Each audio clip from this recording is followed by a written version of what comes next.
Hello दोस्तों, मैं S के गुप्ता ओम साई राम कोचिंग सेंटर से आपका स्वागत और अभिनंदन करता हूं। बात करते हैं आज क्लास 7 रचना 10वां अभ्यास। इसमें देखिए पहले क्वेश्चन में कहा है चांदा की सहायता से 30 अंश का कोण खींचिए और पटरी और प्रकार की सहायता से इसे समद्विभाजित कीजिए। तो हम क्या करते हैं, यहाँ पे लिख लेते हैं हल करने के बाद आप क्या करेंगे, मान लेते हैं एक ए बी रेखा खींचते हैं। क्या ए और बी एक रेखा खींच दी। अब इसमें क्या करना है, हमको 30 अंश का कोण बनाना। 30 अंश का कोण बनाने के लिए आप क्या कर सकते हैं, देखिए ए को केंद्र मान करके आप यहाँ पे चाप चला सकते हैं, या फिर चांदा की सहायता से ए को केंद्र मानेंगे तो आपका 30 अंश का कोण यहीं पे दिखाई देगा। ठीक है, तो क्या होगा, 30 अंश का कोण यहाँ पे दिखाई देगा, 60 अंश का कोण यहाँ पे दिखाई देगा। तो अब आपको क्या करना है, यहाँ केंद्र मानने के बाद यहाँ पे क्या करना है, चाप लगा देना है। क्या लगा देना है, चाप। फिर यहाँ से भी आपको एक क्रॉस चाप लगा देना है। फिर इसके बाद आपका ये कुछ इस प्रकार से हो जाएगा, ये चाप, फिर यहाँ से लगाएंगे तो ये चाप, यानी कुल मिला जुलाकर ऐसे 2 चाप मिल जाएंगे। आपको क्या करना है, इस प्रकार से इस चाप पे यानी इस रेखा को मिला देना है। अब आपका ये ए बी रेखा क्या बन जाएगा, 30 अंश का कोण बन जाएगा। ठीक है, जब ये आपका 30 अंश का कोण बन जाएगा तो इसे क्या कहा है, समद्विभाजित कीजिए, यानी इस कोण को 2 बराबर कोणों में विभक्त कीजिए। 2 बराबर कोण में विभक्त करने के लिए आप चांद पटरी और प्रकार की सहायता से इंची लेकर दोनों बराबर भागों में यहाँ पे ऐसे रेखा खींच सकते हैं। एक तरीका आपका ये होगा कि दोनों रेखाओं को क्या करना है, बराबर बराबर बांट लेना है। तो यहाँ का 15 अंश हो जाएगा और यहाँ का 15 अंश हो जाएगा।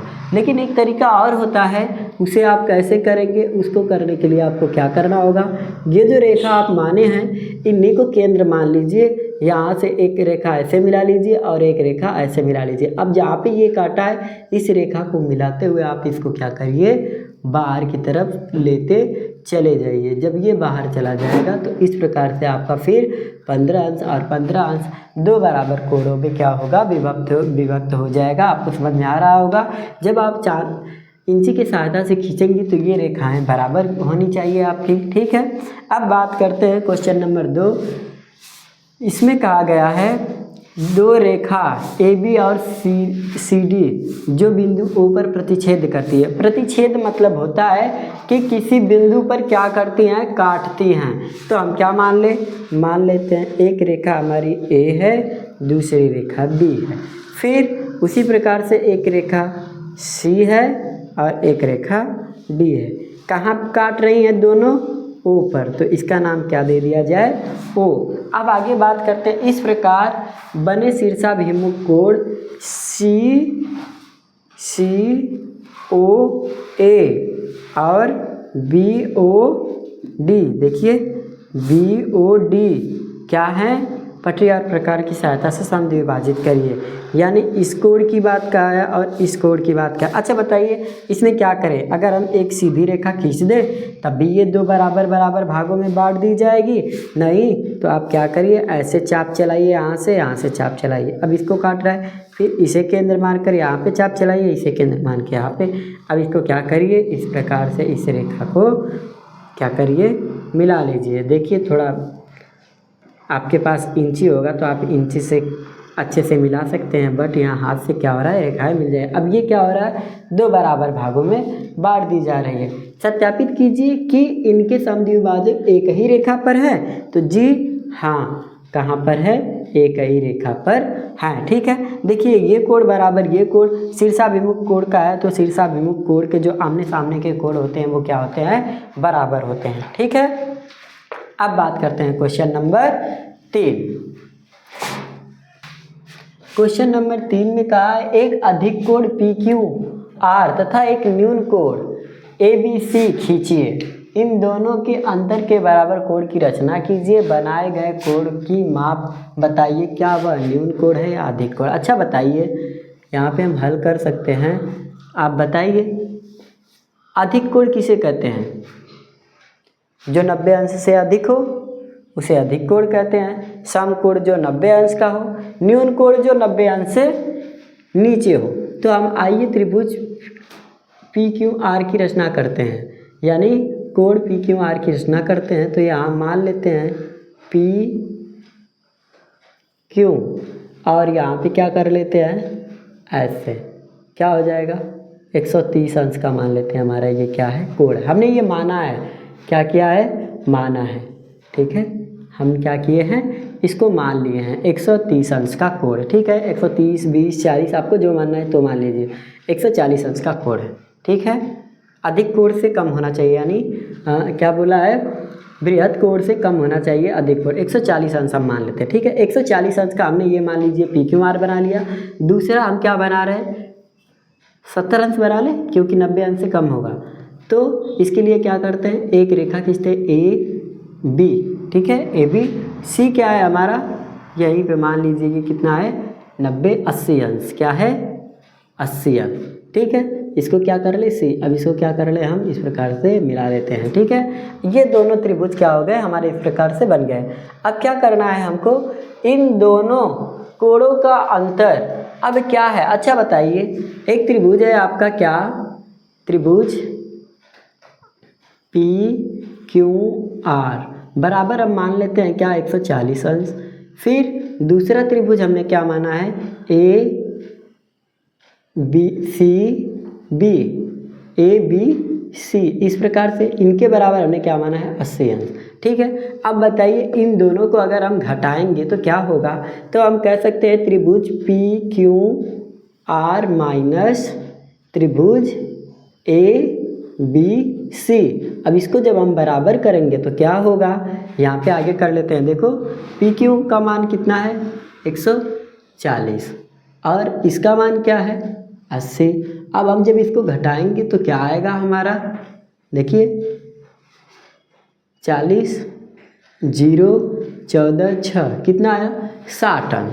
अब 60 अंश 90 अंश से छोटा है ना छोटा, 60 अंश क्या है 90 अंश से छोटा है, इसलिए हमारा ये जो अब तीसरा कोण इनके द्वारा बनाया जाएगा, यानी इनमें से जो निकाला गया कोण है, अब जो ये कोण बनेगा वो किस प्रकार से बनेगा हमारा, यहाँ ये इन दोनों का अंतर है। अब इसको क्या मान लो सी डी ई कुछ भी मान लो, आप आपकी मर्जी। जो हमारा इन दोनों का अंतर वाला कोण आ रहा है वो क्या आ रहा है ये 60 अंश, ठीक है। तो अब इसे आप ऐसे लिख सकते हैं 60 अंश, वो भी क्या न्यून कोण, अधिक कोण नहीं होगा, क्या होगा न्यून कोण होगा, ठीक है। आपको समझ में आ गया होगा। आप कोई भी संख्या कोई भी अंक यहाँ पे रख के मान सकते हैं, लेकिन ध्यान देना कि वो 90 अंश से छोटा हो और वो 180 अंश से छोटा हो, अधिक कोण की बात की जा रही है तब। अब हम बात करते हैं क्वेश्चन नंबर 4। इसमें कहा है पटरी और प्रकार की सहायता से क्या करना है, आपको सॉल्व करना है। जगह थोड़ा कम होने के कारण हम इसको कहाँ सॉल्व करेंगे, जस्ट ऊपर जहाँ पे आपको आसानी से दिख सके, ठीक है। क्वेश्चन नंबर 4 जरा देखिए, क्वेश्चन नंबर 4 में कहा है पटरी और प्रकार की सहायता से 7.5 अंश का कोण बनाइए और 22.5 अंश का कोण बनाइए। देखिए इसे बनाने के लिए हम क्या कर सकते हैं, दो कोण बना लेते हैं। मान लेते हैं एक रेखा मानते हैं ए बी, इस पर क्या करते हैं हम 90 अंश का कोण खींचते हैं। क्या खींचते हैं 90 अंश, यहाँ से हमको पता है 90 अंश होगा। चलिए आइए हम क्या करते हैं एक लंब डाल लेते हैं। अभी हमको ये पता है ये क्या है हमारा 90 अंश का कोण है, ठीक है 90 अंश का कोण। अच्छा बताइए इसका अर्धक करेंगे हम लोग तो ये कुछ इस प्रकार से होगा, इसका अर्धक यानी कुछ ये मिला आपको ना, ये अर्धक है, क्या है इसका अर्धक, इंची से खींचेंगे तो एकदम बराबर आपको दिखाई देगा। अच्छा बताओ अब ये कितना होगा हमारा 45 अंश, यानी यहाँ से यहाँ तक हमारा क्या होगा 45 अंश। अच्छा बताइए 45 का अर्धक करने के लिए अब हम क्या करें, इसको यहाँ से ऐसे मिला दें और इसको यहाँ से ऐसे मिला दें, यानी हम कह सकते हैं इस रेखा के बराबर बराबर भागों में एक लंब डाल दें या फिर एक रेखा खींच दे। अब ये देखो हम इसको ऐसे खींच दिए, अब ये हमारा क्या बन जाएगा 22.5 अंश का कोण, क्या बन जाएगा 22.5 अंश का कोण, यहाँ 22.5 अंश और यहाँ 22.5 अंश, ठीक है। आपको चाहे तो इनको नाम दे दीजिए ई एफ सी, कुछ भी आपके ऊपर है। देखिए इस प्रकार से बना लिए। और दूसरा कोण कहा है 7.5 अंश, देखिए 22.5 अंश का हो चुका है तो 7.5 अंश का फिर से मान लीजिए ए बी, एक रेखा खींचने के बाद अब आपको क्या करना है 30 अंश की रेखा खींच लेना है, या फिर 60 अंश का खींच लीजिए, जिसका भी आपको मर्जी करे। तो 30 अंश का आपको पता है, यहाँ से यहाँ चाप चलाएंगे, ये आपका बन जाएगा 30 अंश। अब 30 अंश के कोण को आप क्या करिए, 2 बराबर भागों में इस प्रकार से केंद्र मानकर काट लीजिए, यानी 1 इंची की सहायता से इसे 2 बराबर भागों में बांटेंगे। तो अब यहाँ पे क्या बचेगा, 15 अंश। क्या बचेगा, 15 अंश। अब इस 15 अंश के कोण को क्या करेंगे आप, 2 बराबर भागों में बांटेंगे, यानी यहाँ से फिर यहाँ। अब इसको जब आप आधे आध में मिलाएंगे तो यहाँ बचेगा 7.5 अंश का कोण और यहाँ बनेगा 7.5 अंश का कोण। ठीक है, इस प्रकार से आप बनाएंगे, नाम कुछ भी लिख सकते हैं। देखिए इसको करने के लिए एक बार फिर से समझिए, क्या करते हैं, 30 अंश का कोण बना लिए। चलिए आप 30 अंश का कोण नहीं बना रहे, हम कह रहे हैं 15 अंश का कोण बना लीजिए। एक रेखा खींचिए ए बी। अब हमको पता है 30 अंश हमारा वहाँ मिलता है, तो 15 अंश यही होगा ना, ये 15 अंश है, मान लेते हैं ये 15 अंश है। अब यहाँ से यहाँ तक 15 अंश है, तो इसको बराबर भागों में बांटना है। क्या करना है आपको, बराबर भागों में बांटना है। तो बराबर भागों में बांटने के लिए या तो यहाँ से एक रेखा खींच लीजिए बराबर, या फिर यहाँ से चाप लगा लीजिए यहाँ पे और यहाँ पे। अब ये देखो यहाँ से इसको बाहर 7/1 अंश हो जाएगा। अब यहाँ पे 7/1। अब ये 7.5 अंश का कोण बनेगा, इस प्रकार समझ लीजिए। अब बात करते हैं क्वेश्चन नंबर 5। क्वेश्चन नंबर 5 में देखिए क्या हो रहा है। क्वेश्चन नंबर 5 में देखने के लिए आपको क्या करना है, एक 3 सेंटीमीटर का रेखाखंड ए बी खींचिए। चलिए आइए हम क्या खींचते हैं, ए बी। कितना है भैया, ये 3 सेंटीमीटर का, हम यहाँ 3 सेंटीमीटर लिख लेते हैं। ठीक, अब ए सिरे पर लंब ए सी खींचिए जो 3 सेंटीमीटर हो। तो ज़्यादा बड़ा हो गया, यहाँ पे बी लिख लेते हैं, अब ठीक लग रहा है। अब यहाँ पे हम ए सी खींच लेते हैं। ये कितना हो गया भैया आपका, 3 सेंटीमीटर। ठीक है, अब कहा है सिरे से बिंदु बी सी को मिलाइए। अब यहाँ पे सी है, हमने माना है, अब इसको मिलाना है, मिल गया। ठीक, अब को मिलाइए, कोणों के माप सत्यापित कीजिए। क्या, कोण ए बी सी बराबर कोण ए सी बी बराबर 45 अंश। अच्छा बताइए, ये हमारे कितना है, 90 अंश। कितना है, 90 अंश। ठीक, ये क्या है, इसको देखिए आप फिगर तो समझ चुके होंगे। अब इसमें हम क्या करते हैं, देखिए x प्लस x1 अब फिर क्या है, प्लस 90 बराबर क्या कर लेते हैं, 180। क्यों 180, क्योंकि देखिए इधर से इधर और इधर से इधर इन दोनों का मान जोड़ने पर इतना आना चाहिए, 180। अच्छा बताइए, इसको हम जोड़ेंगे तो 2x प्लस 90 बराबर 180। हम अगर इसको उधर लेकर जाएं तो 2x बराबर 180 माइनस 90, तो यहाँ पे क्या बचेगा, 2x बराबर 90। तो x बराबर क्या हो जाएगा, 90/2, 45 दूना 90, यानी x का मान क्या आया, 45 अंश। ठीक है, अब आपको समझ में आया होगा कि हमने क्या किया है। अब आप भी इस प्रकार से x का मान निकाल लिए, यानी यहाँ का मान आया 45 अंश और यहाँ का मान आया 45 अंश। ठीक है, अब आपको समझ में आया होगा कि ये दोनों कोण जो कहा जा रहा है क्या है, बराबर है। अब हम बात करते हैं क्वेश्चन नंबर 6। क्वेश्चन नंबर 6 में देखिए, एक 5 सेंटीमीटर की रेखा खींचना है, ए बी लीजिए। चलिए आइए हम बात करते हैं क्वेश्चन नंबर 6 हल। क्वेश्चन नंबर 6 में कहा गया है कि 5 सेंटीमीटर का रेखा खींचिए। चलिए आइए हम 5 सेंटीमीटर ये रेखा खींच लेते हैं, जिसका नाम ए और बी दे देते हैं ना। ए और बी पर क्रमशः 60 अंश और 120 अंश। अच्छा बताइए, 60 अंश यहाँ मिलेगा आपको, तो आप क्या करिए, आप इस प्रकार से यहाँ पे लिख सकते हैं। ये क्या हुआ आपका, 60 अंश का कोण। ठीक है, अच्छा बताइए, जब ये 60 अंश का है तो 120 अंश का कोण कहाँ होगा,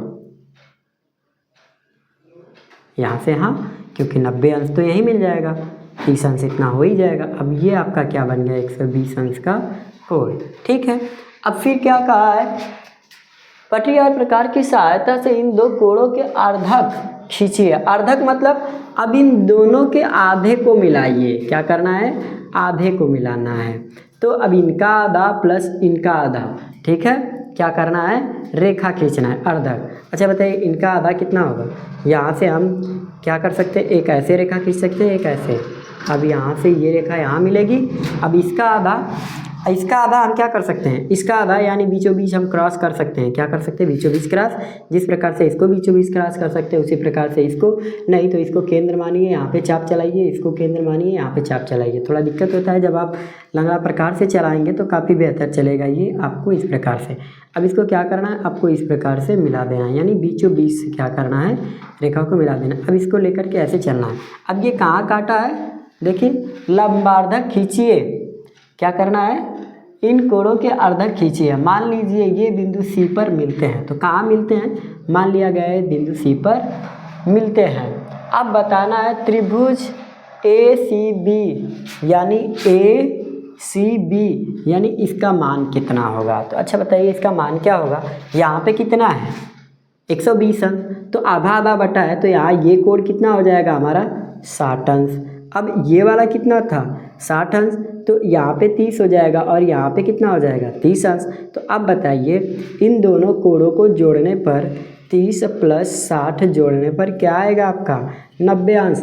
ये हो जाएगा इसका मान। ठीक है, आपको शायद समझ में आया होगा कि क्या करना है, इनको 2 बराबर भागों में बांट लेना है। तो ये जब 120 अंश का था तो 60 यहाँ पे 60 था तो 30 60 और 30 जब जोड़ेंगे तो 90 अंश हो जाएगा। ये आ जाएगा आपका सी का मान। अब हम बात करते हैं क्वेश्चन नंबर 6। ठीक है, क्वेश्चन नंबर 6 की बात करते हैं। देखिए क्वेश्चन नंबर 6 कंप्लीट हो चुका है। क्वेश्चन नंबर 7 की बात करते हैं। आइए क्वेश्चन नंबर 7 में कहा एक त्रिज्या का एक वृत्त खींचिए जिसमें 2 जीवाएँ हैं। हम पहले वृत्त खींच लेते हैं, त्रिज्या को छोड़ ही देते हैं। वृत्त खींच लिए। अब इसमें क्या कहा है, एक पी क्यू वृत्त लीजिए। मैंने मान लिया ये रहा पी और ये रहा क्यू। फिर कहा है क्यू आर लीजिए। चलिए आइए क्यू आर ले लिए। अब ये क्यू आर हो गया।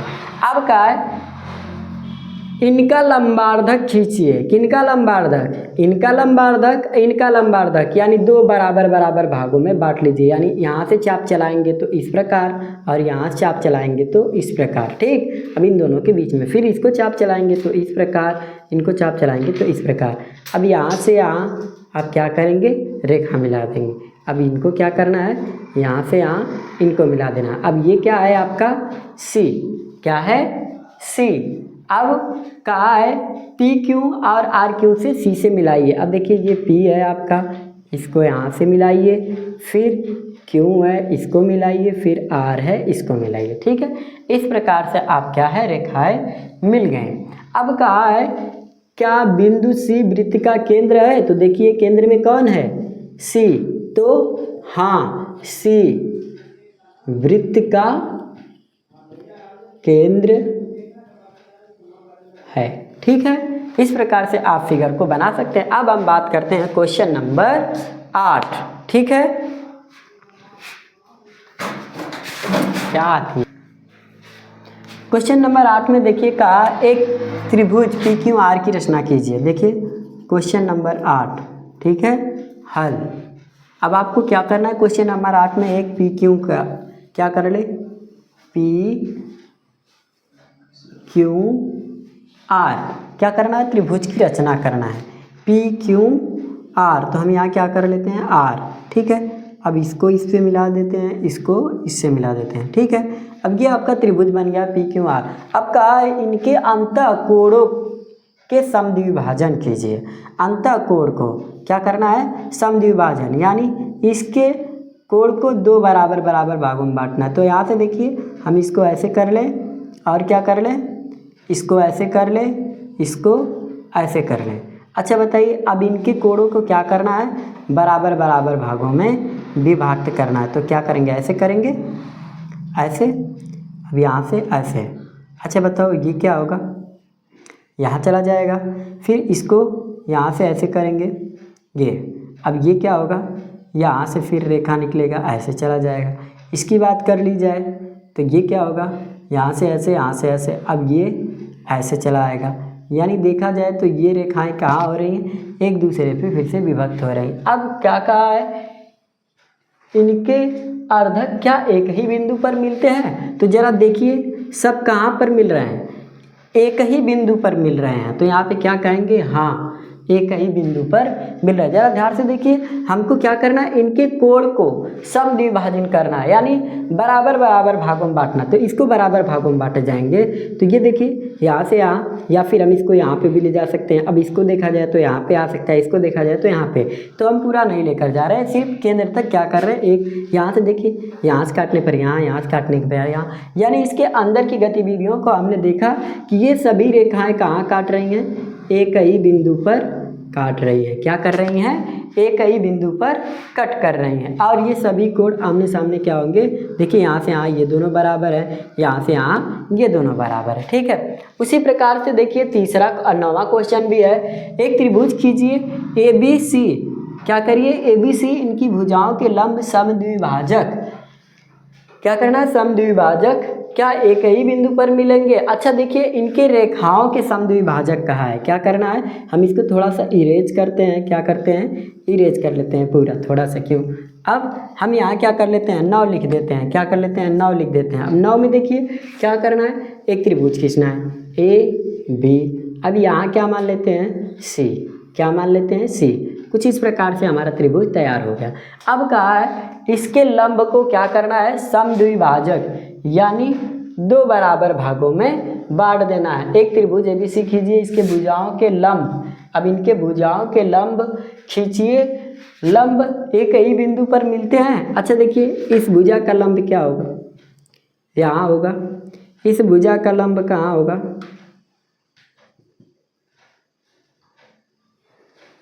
यहाँ होगा। जो रेखाओं को बराबर भागों में बांटते हो ना, वही होते हैं लंब। तो देखिए, इस रेखा को ये 2 बराबर भागों में बांट रहा है, इस रेखा को ये 2 बराबर भागों में बांट रहा है। अब इस रेखा को ये 2 बराबर भागों में क्या कर रहा है, बांट रहा है। अब कैसे बांटेंगे, केंद्र मानो, यहाँ से आप यहाँ पे चाप चला लो, फिर इसको केंद्र मानो, यहाँ पे चाप चला लो, फिर इसको केंद्र मानो, यहाँ पे चाप चला लो। लंगड़ा प्रकार से जब आप चलाएंगे तो काफ़ी बेहतर तरीके से आपको समझ में आएगा। ऐसे चाप चला के काटने के बाद रेखाओं को क्या करना है, मिला देना है। अब जरा ध्यान से देखिए, ये सभी एक ही बिंदु पर कट रहे हैं। क्या कर रहे हैं, एक ही बिंदु पर कट रहे हैं, पहले की तरह ही है, बस उसमें अंतः कोण कहा था, अब इसमें क्या कहा है, अंतः लंब कहा है। लंब यानी जो इनको 2 बराबर भागों में बांट दे। अब बात करते हैं क्वेश्चन नंबर 10। क्वेश्चन नंबर 10 में क्या कहा है, आइए देखते हैं। पटरी और प्रकार की सहायता से 210 अंश के कोण की रचना कीजिए। हम मान लेते हैं एक रेखा हमारा A और B है, इसमें क्या करना है, हमको 210 अंश का कोण बनाना है। अच्छा बताइए, जब ये रेखा यहाँ चली जाएगी, यहाँ से यहाँ तक के कोण का मान कितना होता है, 180 अंश। इसका मतलब हम ये कह सकते हैं कि यहाँ से यहाँ तक जो चाप चलेगा वो हमारा हो जाएगा 180 अंश, यानी यहाँ से यहाँ तक ये हमारा 90 अंश और ये हमारा 180 अंश।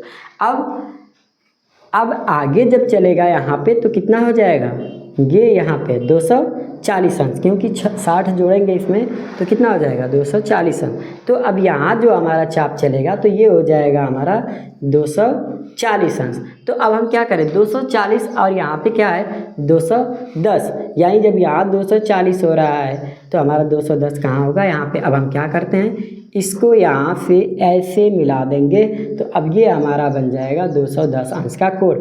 आप पटरी और प्रकार की सहायता से रखकर नाप करके ही चाप चलाइएगा, इस प्रकार से आपका बन जाएगा क्या, 210 अंश का कोण। अब हम बात करते हैं क्वेश्चन नंबर 11। देखिए क्वेश्चन नंबर 11 में क्या क्या कहा है। क्वेश्चन नंबर 11 में कहा है एक रेखाखंड खींचिए, एक रेखाखंड AB खींचिए। चलिए हम AB खींच लेते हैं, क्या खींच लेते हैं, AB, ठीक है। इसके बाद कोई बिंदु O ले लीजिए, मैं मान लेता हूँ बिंदु O हमारा क्या है, यहीं पे है। O बिंदु से होकर जाने वाली रेखा AB के समांतर PQ लीजिए। अब ये जो रेखा गई है ये इसके समांतर है, इसको हम क्या ले लेते हैं, PQ, ठीक है। देखिए आमने सामने भुजा जब चलती है तो उसे क्या कहते हैं, समांतर रेखा कहते हैं, ठीक है। अब क्या कहते हैं, बिंदु O को B से मिलाने पर, अब चलिए हम बिंदु O मान लेते हैं, हमारा O यहीं पर है। अब इसको हम क्या करते हैं, बिंदु B से मिलाते हैं। B मान लीजिए हमारा यहाँ पे है, ठीक। B से मिलाने पर अब रेखा P क्यू पर कोई अन्य बिंदु एस लीजिए। कहाँ लेना है? रेखा पी क्यू पर न लेकर आपको कहाँ लेना है? ए बी पर। ठीक है, क्वेश्चन में यहीं पे थोड़ा सा क्या है, बाय मिस्टेक है कि पी क्यू पर लीजिए, पी क्यू पर नहीं, कहाँ लेना है? ए बी पर। हम मान लेते हैं, क्या ले लेते हैं यहाँ पे?